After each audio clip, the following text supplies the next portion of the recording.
Welcome to the Psychedelic Paradigm Shift, where we explore the frontiers of psychedelic science. Journey with us as we interview leading experts, pioneering researchers, and courageous spiritual warriors whose lives have been transformed by the power of psychedelic medicine. Hi there, welcome to the show. I'm your host, Jeannie Page, and today I'm happy to be joined by Odin Pepper, coming to us from Amsterdam. Odin is a seasoned psychedelic facilitator and Hakomi practitioner with over a decade of guiding over 700 people through transformative journeys, both for individuals and in a retreat setting with the Synthesis Institute. He blends breathwork, trauma-informed care, and Hakomi's somatic approach to create safe, mindful spaces, and he's known for his curiosity and compassion, and he helps individuals explore consciousness and emerge with healing and insight. How's that? Did I do you justice? Sounds like a mouthful, but it definitely covers what I do. Yeah, thanks. I'm doing well. Thanks for having me. Thanks for being here. So much as I was reading through your bio, you've touched on so many different modalities, and I'm sure your journey has been a twisting road. So I'm just curious, how did you end up on the path of self-development to begin with? It's definitely been a twisty road. A lot of twists, a lot of winds. How did I end up there? I'd say curiosity. There was a moment in my life where I realized that there were things in my past that were keeping me back. And I was aware of that, and that was in my head a lot. And I guess I was looking for a way to become more embodied, less in my head. I think actually one of the first steps was picking up Tai Chi. I remember having an experience, quite an intense experience with an aunt of mine over a Christmas get-together holiday thing. And I was blown away, and so much happened, and I was quite disoriented. And my partner in the time said, maybe you should pick up Tai Chi. So you'd done Tai Chi younger in school. And that really started to get me interested in the body, in energy, in the movement of energy. So that was kind of the first step. Yeah. How old were you when you had that experience? Do you remember? Must have been in my early 20s. Okay. Yeah. It's so Yeah. interesting growing up in the West, because I think we're taught like we exist from here up. We're in the head, logic, and the idea of embodiment. I'm a yoga person. So for me, and I grew up dancing. So I think I was always in my body. And when I see people around me operating from this space, there's so much lack of awareness. So I love that you have that embodiment approach. So at what point did psychedelics come into play? Did you start those recreationally, or where did that journey begin? I definitely started recreationally. Amsterdam has quite a party scene. So I started exploring or experimenting with MDMA, probably about my mid 20s as well. And I guess looking back, I have kind of mixed feelings of them. I remember kind of being out and being dancing and being quite uncomfortable. But I also remember coming home and sitting on my balcony and just being in this space of awe, kind of awe, connection, like the thinking mind just dropping away and really just feeling really connected towards myself and the clouds, basically. Yeah. Isn't it amazing that when we first have those experiences, they're like something else out of this world? Do you have a meditation practice as well? I do now. Yeah, I didn't Yeah, then. right. Yeah, Okay. yeah, yeah. Yeah. So it Yeah. all kind of led to that, right? And so MDMA was the first. Have you experienced other psychedelics as well? Yes, I have. So that started to bring, well, it took some time, but I kind of played around with that, still very, very much recreational. And then at a certain moment, I started to get very curious. I started to get very curious towards truffles. I went out to the forest, had my first truffle experience with a friend of mine, and was again amazed and in awe, and was also aware that somewhere they had an intelligence, they had a certain capacity, but was still not sure like what that meant or how to kind of navigate that. And then I came across the Synthesis Institute actually, and I saw that they were organizing a retreat. It was the first retreat ever, like a pilot retreat, and something drew me in and drew me towards it. And I decided to sign up.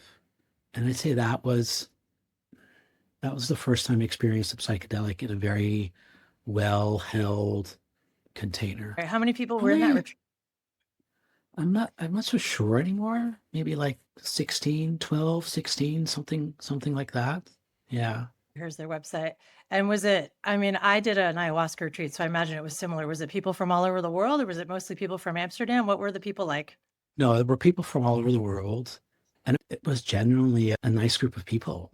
I think that already was for me such a welcoming experience, being able to share my pain, to share what was going on for me. I'd say it was the first time I really felt my heart and what my heart was actually feeling or holding in that time. And it was a lot of things. I mean, it was intense, it was overwhelming, but it definitely brought me on this path of self-discovery, basically. Yeah. It's wonderful. I love, especially for men too. This theme comes up a lot in my conversations, that men in our society, especially our generation and older, that are not encouraged to feel their emotions. So it can be a really uncomfortable space for men to be in. So I love that there's more of this dialogue around what I think is really the healthy masculinity of actually being in touch with your feelings and that not being a weak place. It's the true strength, right? To go into that space and to have the courage to explore those things. So when you were in Yeah. that journey, did anything surprising come up for you? Well, I think the really surprising thing for me, I guess I didn't have, so I have a history of sexual abuse, and I didn't have a sense of, and that was kind of an intention I was going in with. I didn't have a sense of how much of that was still, let's say, running the show, running my Right. life, kind of unconsciously, right? So I really had no clue. And what happened there was that I, for the first time, could really feel what was going on, could really, really notice what I was feeling, what I was sensing. And, as you're just alluding to, like, in a way, I was never taught how to feel my feelings, Of course. right? It Yeah. was not, it's not a course in school. So that kind of started to dip me in. And that got me also really interested in the somatic aspects. How do we help people? How do we support people on starting to really feel what's happening for them while honoring the protectors that we've built, the mechanisms that we built not to feel, because that's, what can keep us safe in the world, or how we manage to navigate the world around us. Yeah. Yeah. And I think as a human living the human condition, the most frustrating piece for me is we all have these subconscious traumas and woundings, many of which we're not even aware of. And they are, like you said, they are running the show a lot of the times. A friend of mine just did a really life-changing LSD journey, and he was telling me out of it that what he loves about psychedelic work is that it removes our blind spots. And I thought that was a great term, like our own, it's the ego, right? It removes our ego, but we think, oh, I'm not egotistical in the sense that we use that word kind of in the modern world. We don't realize that that also ego is our protection. It's our mind protecting us from everything here, right? It's like keeping us here. And man, the amount of lengths that we will go to avoid facing something is shocking. I think I've always been someone that has been on an internal journey. So I think for me, it's been easier to face stuff. But I look around me at people in my life and I see so many people that are avoiding things that to me are very obvious, but they don't have any idea. And I just want to be like, you need mushrooms so badly. And so it's part of my purpose here is get the message out there that these things aren't just scary. Yeah, they can be scary if you face something like you obviously had traumatic stuff in your past, which is true of many people, right? Many people that find their way to psychedelics, even if they find their way accidentally, on some level, they know that there's trauma there. When I was at my ayahuasca retreat in Peru, my trauma was like little t emotional trauma, dysfunctional family stuff. Some of the people at that retreat had big stuff. There was definitely sexual trauma, there was beating, war, big stuff. And I think I don't know that in talk therapy, you'll ever get in there. I mean, you can talk about something until you're blue in the face. And this has been my experience with years of talk therapy, which I don't discount. It's important, especially as part of the integration. But I think you can cut through the BS so fast with psychedelics, and that can be good and bad, right? Sometimes it's too much for people. I actually had a friend who didn't remember that he had sexual abuse in his past, and that came up for him. He actually handled it with quite a lot of grace. I was kind of amazed. So I wondered if on some level he did know, but the memory was so clear. And then you're asking yourself, like, did this actually happen? Is it a real memory? So you're wrestling with all of that. And that's where a therapist can help. But what was at Synthesis? How long of a retreat was that? 7 That days? was no, that was a 3-day retreat. It was their first ever. I think you're touching on something really interesting here, where at a certain moment, people know their story so well, right? And Right. not to discharge talk therapy because it's can be really profound for people and a really important step in their processing, in their healing, right? Yep. But there is a moment where people start to know that part of themselves really well, but it's a cognitive game, right? Yep. And you can't kind of think your way out of a problem in that way. You need to start to feel your way through. Right. We're often taught, right, in society to kind of think our way out of it, Yes. right? And here is where I see kind of this synergy happening between psychedelics that can be very disarmoring. At the same time, they can also heighten our defenses. Yep. But it's all, I'm going to say, within reason, it's beneficial because from a somatic perspective, they give us something to work with. Right? It's kind of this Really. catalyst, Yeah. and they're bringing something up for us. Yeah. Yeah. And that's why I love yoga as a compliment too, because we do so much somatic work in yoga and realizing that we carry trauma in our hips. I've seen people after a week-long yoga retreat at the end, when you're in the sharing circle, people are just sobbing and releasing big stuff from their bodies. And people that have never done that before are often like, what is happening to me? Where did this come from? You know, and I've always been drawn towards Eastern philosophies. I must have had some past life stuff there. So for me, even as a kid, I think I always knew that there were deeper levels of stuff going on that were not visible to the eye. And I think it's been frustrating for me as a human being in this Western mindset of, yeah, we're going to think our way out of it with logic. We're going to think through it. I've had partners that haven't worked out for me because they were in that space, and I've tried to help them get into this space. And it's just, they look at me like a wackadoo, you know? So I'm glad that Yeah. there's more of these conversations happening now. Like, it is definitely becoming more in the mainstream. So what were you about to say? And from my perspective, I would say, that's very much part of the system or the system that shapes us. Yep. Right. And I see that as a very, I want to say, like, intelligent expression of what is going on. So from my point of view, when someone comes in with that kind of a system, we're really honoring that. And we're starting to get curious to why is this person, or why is your system operating in this way? And really acknowledging the function that it has and the way that it might be keeping you safe or sane, right, in the world. And once we start to attend to that and acknowledge the barrier, the protector that's there, more often than not, it starts to kind of soften and take a little bit of a backseat. And Yes. then we can start to access what's happening underneath it, right? But we don't want to discharge that part of someone that's coming up because Right. it's kept them safe for such a long time. It's kept them safe. And I think it's fascinating to see the illumination that can happen in someone's face when they realize that there is a different way. That Mhm. this way that we've been taught is not the only way. I mean, we really are so brainwashed and conditioned with how we're supposed to exist that anything outside of that norm is just like taboo or not sacred, or like religion is against it for whatever reason. It's work of the devil. There's so many things you could say that are ways that people block doing real work. My mind is going in a million directions right now. I'm thinking about the fact that you called the truffles, that they have intelligence. And when I first realized that, oh my God, it was like, wow. Did you watch the film Fantastic Fungi? I did, yeah. So good. I think it's great at relaying that, Mhm. we think of animals as being alive and we love our pets, but we don't ever think about the trees and the forests and the fungi and everything out there having spirit too. And once you become aware of that and you're like, wow, these things are guiding us. The people I've connected to, even finding you, I mean, the people that come to me because of this work, I just find myself all the time thinking, there's no way this is by accident. The perfect people are showing up in the perfect moment. And it is the intelligence of the mushrooms. And some people may think that's crazy. And I just want to say, well, you know what? Don't believe me.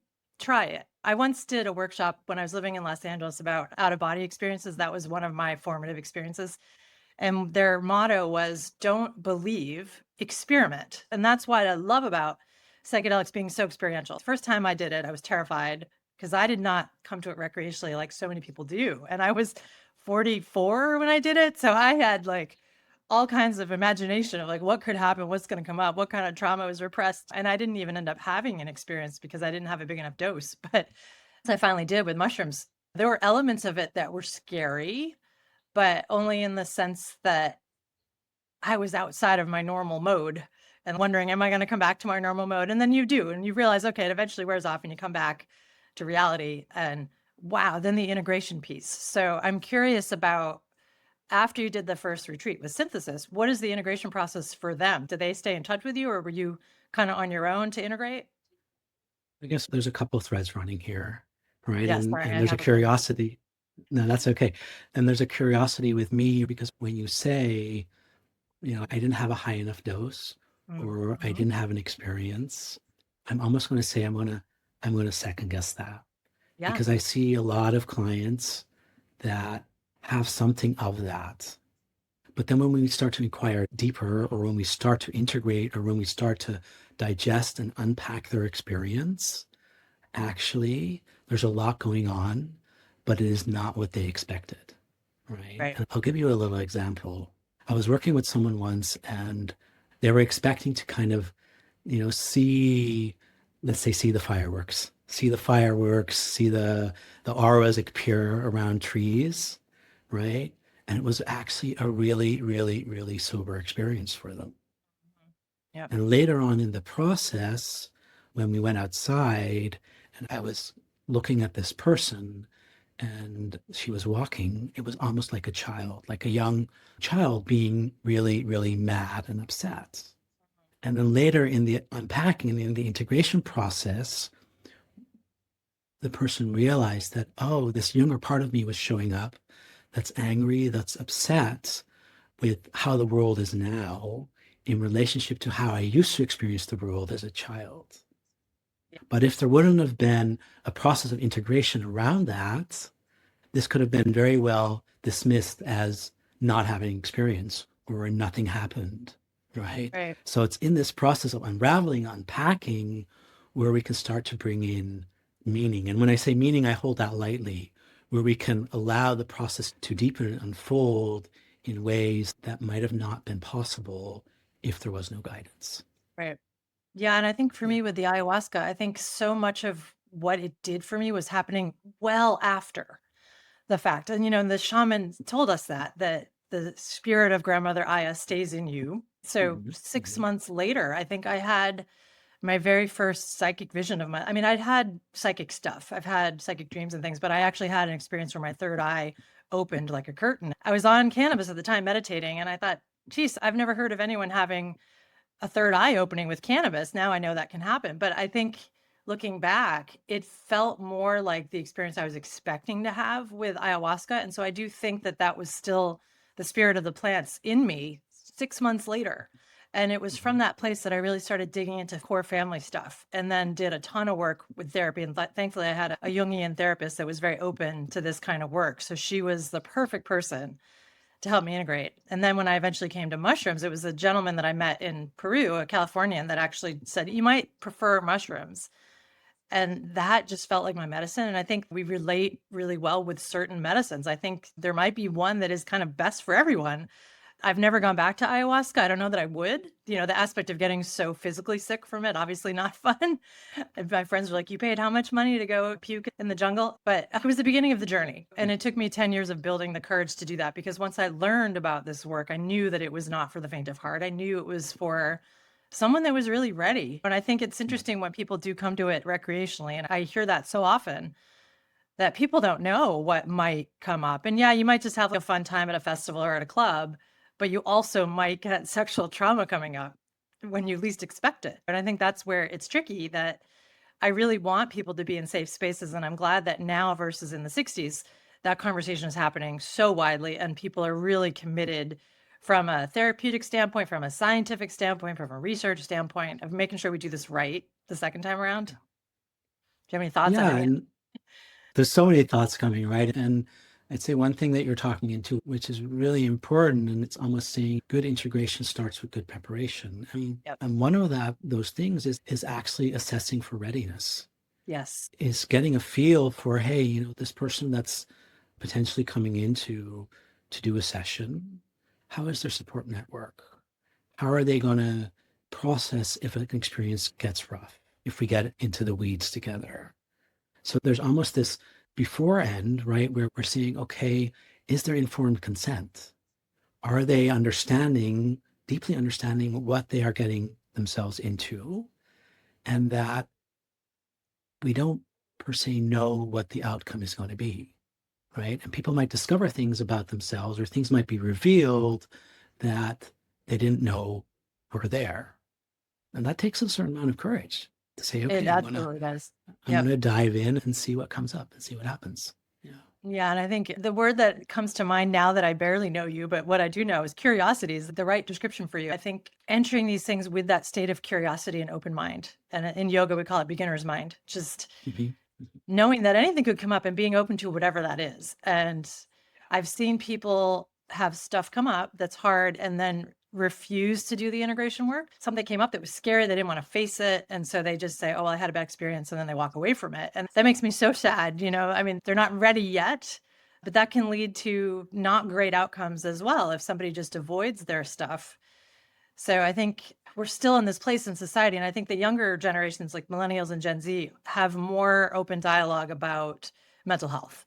And I love that about my nieces and people of that generation that are younger, that dialogue is there. Thank goodness for that, because I know my parents' generation, the silent generation, forget about talking about emotions. So once you did that journey, how long of a path was it before you actually became a facilitator for synthesis? Did you know immediately that this was work you wanted to do? Well, okay, I'll tell you a funny anecdote. I was in my journey, definitely very much under the influence of the truffles. And I sat down next to one of my facilitators on a bench outside, and I looked at him and I said, I'm going to start working for you guys. And he looked back at me and he said, you know what, we'll talk about this when you're not in a journey, in the middle of a journey anymore. So what happened was I came out, I was so overwhelmed, heart-filled, had really a new sense of being in a certain way. And it took me about half a year. I knew I wanted to move out of my previous career. It took me about half a year, and I kind of gathered all my guts together and went to them and said, I want to work for you guys. And they were very open. They were very much in the startup phase. And they said, why don't you come in as a volunteer? So I came in as a volunteer and started in that way. And then they onboarded me as a retreat assistant. And then I started to kind of move through the different positions, become a co-facilitator with this great guidance. This is a part of me that really wants to name the gratitude for kind of the shoulders that I stand on, for the mentors that I've had in the space. And it was this high pressure cooker of personal growth, of maybe being seen for the first time in such a caring way by a community, by a team, and really starting to learn the ropes around how do we create a container? How do you create a container for growth? And what does it really mean to create a safe space? And this is what I see a lot. Psychedelics might be the catalyst. Safety is the real medicine that's being offered there. I like that. Yeah. So do you still work for Synthesis now? No, I don't. I worked with them for about 4 years. And then I transitioned out and I started to focus more on working with clients one-on-one, where I started to blend somatic therapy, Hakomi therapy, with the intentional use of psychedelic compounds. Yeah, and I know that term Hakomi therapy is going to be new for a lot of people. So tell us all about it. Yeah, I'm happy to, because it's close to my heart. Yeah, it really is. So Hakomi is a mindfulness-based, somatic, experiential approach to therapy. So that's a full sentence full, right? So let's unpack that a little bit, what that actually means. So Hakomi is very much steeped in mindfulness. We actually go into a state of mindfulness together with our clients. And mindfulness in itself is an altered state. So that's really an invitation to slow down and to kind of let the noise fall away, with the idea that when the noise falls away, there's more space for the signal to start coming through. So it's mindfulness based and it's somatic. Soma meaning the body. And it's built on this belief or preface that what wants to start to come up in the unconscious often reveals itself first in the body. Could be a tension, could be a posture. And we're starting to elicit curiosity with our clients to explore that. So the body is very much seen as an entry point. And we might say something like, while you're telling me this story, I noticed that your shoulders start to arch forward. Would you be interested in exploring that?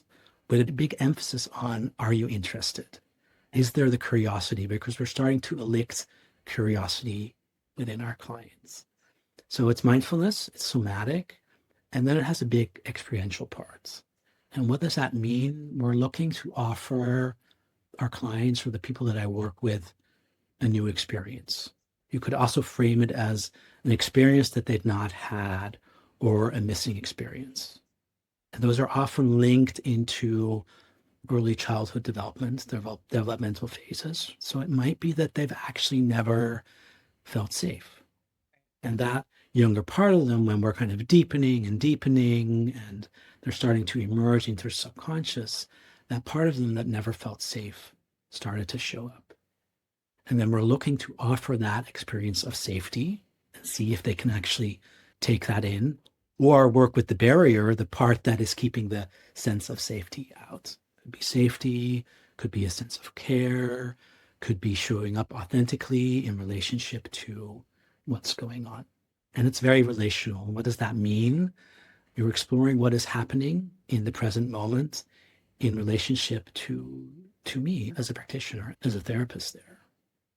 What I love about the focus on what the body is doing is it's more tangible for people. So if there's someone who's not comfortable maybe with the esoteric aspects of just talk therapy and exploring their emotions, that's tangible. What are my shoulders doing? And that's something I never thought about before. I think a lot of us carry, my massage therapist would definitely tell you that's where I carry my tension, but how anxiety shows up in the body.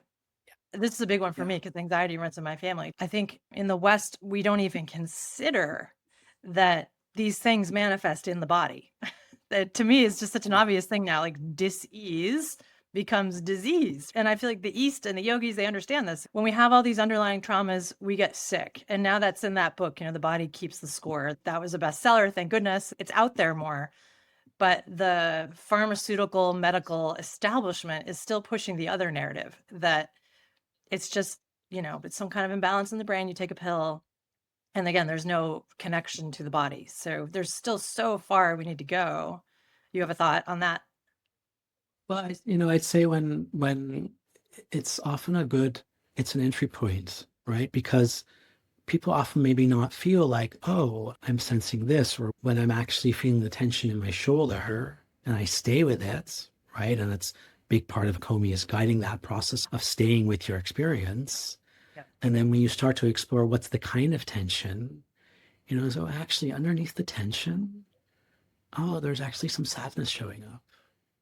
And then you stay with the sadness and you deepen into the sadness and you're allowed to feel the sadness and you can stay with it. Or another part shows up that's like, oh, but actually I'm not allowed to be sad. And then we work with that. And then often like the sensation leads to a feeling or a felt sense. And the felt sense might lead to an image where you're actually finding yourself as a very young infant with a caregiver that every time you got sad would turn around and walk away, whatever it is. And that's where you start to offer the missing experience. So it's kind of this dive and this very much this self-exploration or the guided self-exploration that I offer in that space. Yeah. Yeah. And that last thing you said about being an infant leads me to the preverbal work that you do, because that's, I think, we don't consider also in the West that there's trauma from birth or things from the time we don't remember. I don't know if you've ever read Autobiography of a Yogi. He talks about getting to that state of consciousness where he actually remembers going through the birth canal. And when I hear people's birth stories or mothers that have given birth, trauma for both the mother and the baby, I think, gosh, that's trauma. And I know me, when I was born, I was about to be breech. My head was stuck somewhere. And then at the last minute, my mom loved to tell the story that I did a somersault and came out right. But there must have been some trauma there, So how do you work with preverbal stuff? Well, I think what's really interesting is that once we get into these preverbal states, it also means that our language center tends to be offline because we didn't have language to express ourselves when we were in utero or 0 to, let's say, 2 years old. So that's when other approaches very much come in. And one of them is using touch, for instance, using attuned, non-sexual touch in relationship to our clients. Obviously, all consent-based, where actually that's one of the first senses that comes online. So for instance, when that preverbal state starts showing up, I might attend to that with some form of nourishing touch, or even starting to work with just sounds like murmurs that come up. I can give you an example from a client that I've been working with. Important to say, it's consented. The client knows about that I might share something around this. And there was a very early preverbal stage showing up for her in the integration phase after a psychedelic. So she's done 2 journeys with me, and then usually in that process, I do 2 half days of integration with someone. And her face was starting to kind of, crumb up, and there was this kind of sounds coming up like a baby, right? Yeah. And I remember in her journey, she was starting to name all the foods that she really enjoyed as a young child. So this was very much part of her journey. And so I proposed a little experiment to actually bring in some nourishing food, to actually bring in some food. She happened to have this kind of like drinkable yogurt in her bag. So we started to offer that. And she started to take in that nourishment. And then one of the things that she told me was, as an infant, she was very much fed on a schedule. So it was not attuned to when she was hungry or not, right? But she was fed on a schedule. And that's just another example of how you can start to work with these preverbal phases and start to offer an experience that they previously have missed out. And it really depends. I want to say Hakomi is very creative. So we come up with creative kind of experiments and explorations that feel right. Well, which is so fun for you as a practitioner because it's never the same size, right? Yeah, awesome. It's never the same size. I get to think out of the book. There's no protocol. There's definitely, let's say, explorations and experiments within Hakomi that are, let's say, famous and that are used very often. But as one of my teachers once said, the best experiments are the one that you actually come up with in the moment and that kind of spark a certain inspiration, like, oh, this feels right to explore with my client right now. Yeah. And I think actually scientists would say that same thing, right? Like just exploring in the lab, that finding the unknown. Yeah. So how did you come to Hakomi? So you were already doing psychedelics. Where did the Hakomi piece come in for you? Yeah, so I was already doing psychedelics, and the Hakomi came in. I was looking for an approach that really complemented psychedelics, that would give me a greater foundation, that was somatically oriented because I have a somatic orientation. And then I had a couple of mentors that knew of Hakomi or that were Hakomi trained. And I guess they kind of said to me, we don't want to say it, but this might be a really interesting approach for you to explore. So that brought me into Hakomi. And what I love about it, it's really gentle. It's gentle, it's soft. It really stays with the organic unfolding of an experience. And that's the same approach that in general I take, and I'd say is also best practice when you're working as a facilitator, when you're midwifing the experience of someone on a psychedelic. So it's a lot of following. And some leading might come in at some point, but we're keeping track and we're tracking our client very closely, the person that we're working with. Where does their system organically want to move towards? Yeah. Yeah. So let me pull up your website so I can show people. So where do you do your work now? Do you have your own space? Okay, so it depends.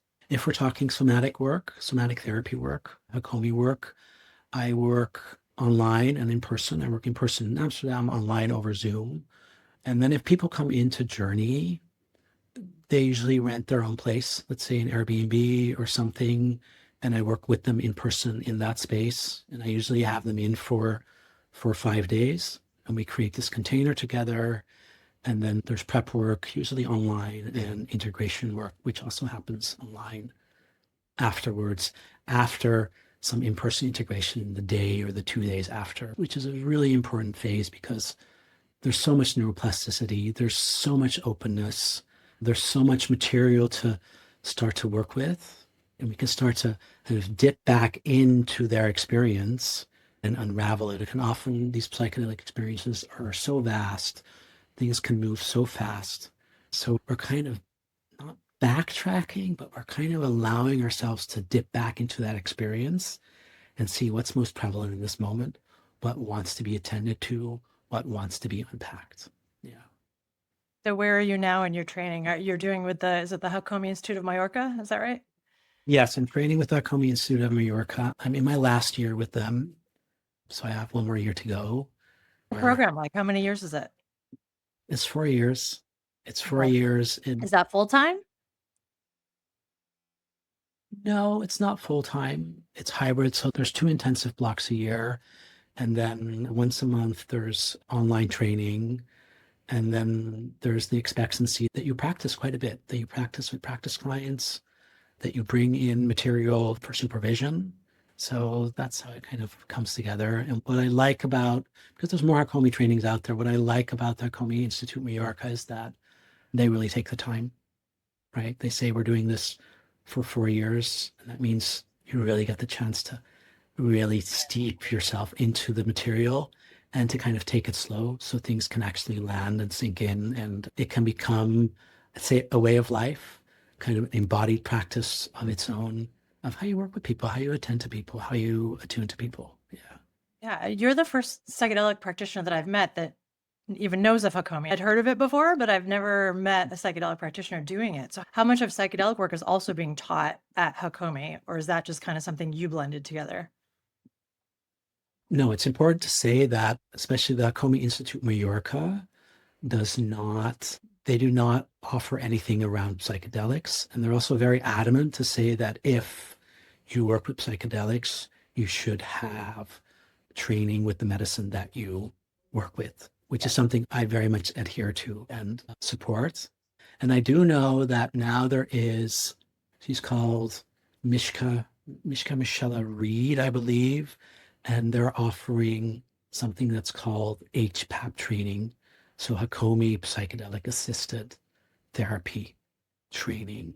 So it is in development, and they've even changed their code of conduct, wherein it used to always say you cannot work with clients that are, let's say, on a substance. And that line has been taken out where there are options to do that. Yeah, but so Larry, your question, yeah, for me, I'm starting to blend the two together. Yeah, I love that you've created your own little practice. This is great. So you're a dad, right? Yes, I am. So how are you employing all this work with Hakomi into how you're raising your children? I love that question. I'd say first and foremost, it's very much around, as much as I can, allowing my kid to be just as he is, with all his emotions, all his feelings, and really acknowledging what is happening for him. I have my son's quite a ball of energy. How old is he? He's turning 6. Yeah, Okay, he's turning wow. 6 really, really soon.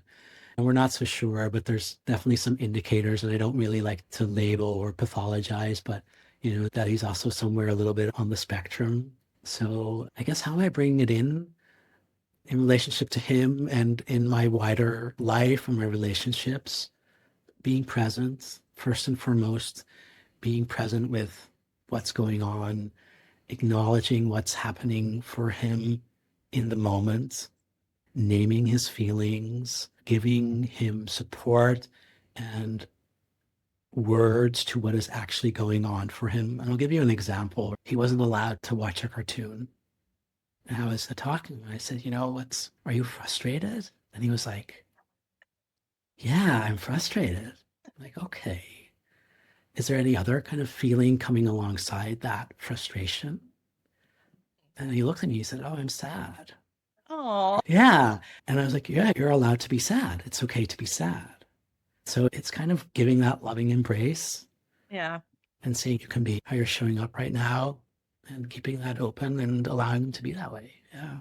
I love having you on a platform as a man talking about raising your child that way because it's so the way the world needs to be. When I look at our current world with all of the chaos and wars and genocides and all the bad things, if the men and women, mostly men that are causing these things, had parents like you that listened to their emotions as children and named and allowed them to feel, like the generation of leaders now that are older, they're from that generation where, they weren't allowed to feel anything.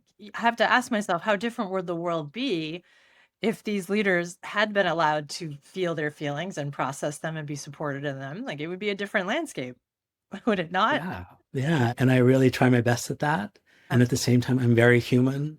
And there's moments I get it off or I get frustrated with him or, my parts start showing up.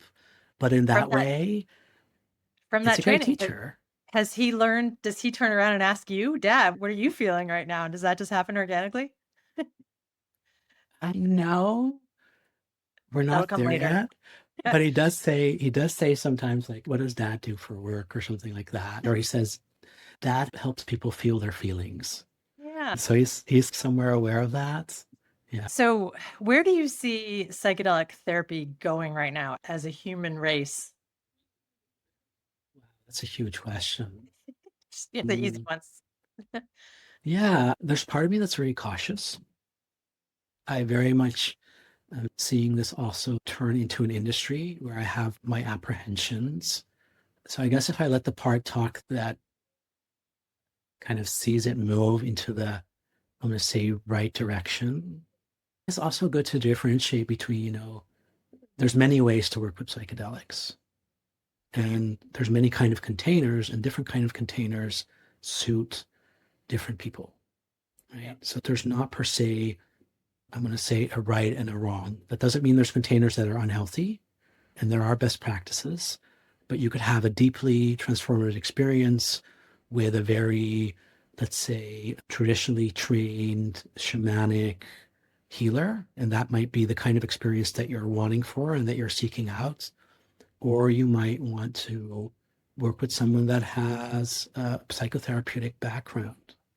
I guess my hope is that we start to bring practitioners into this world that are deeply attuned, and that starts with being attuned to themselves. What am I bringing into the room when I'm working with someone?